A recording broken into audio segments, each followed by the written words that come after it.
How to fix WhatsApp Zoom camera problem.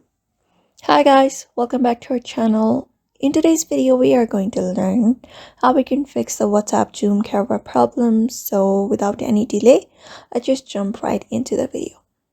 So for that, you need to troubleshoot your application, and these are the few methods you can apply up in order to do that.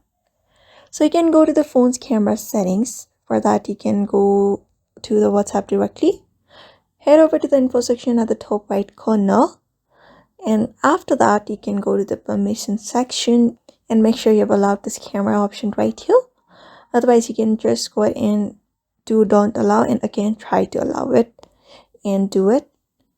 And after that is done, you can also update your WhatsApp to the latest version, because sometimes not updating your app may cause that kind of glitches. So you can look for the WhatsApp in your particular app store and look for update if any kind of update is available for that application.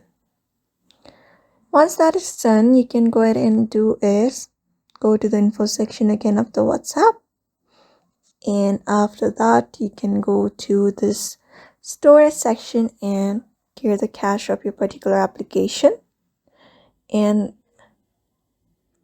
along with that, sometimes a simple restart your device can also resolve the camera issues. So you can long press on your power button of your phone and you can find this restart option on your screen. You can use this option in order to restart and resolve your issues. Then that ensure your phone's operating system is also updated to the latest version. And if nothing else works, you can go ahead and uninstall the application for once and go ahead and try installing it again. So for now, these are the methods you can use up in order to troubleshoot your WhatsApp and help you fix that WhatsApp Zoom camera problem. So I hope this video was helpful. Give it a thumbs up and subscribe for more tips and tutorials, and thank you for watching this video.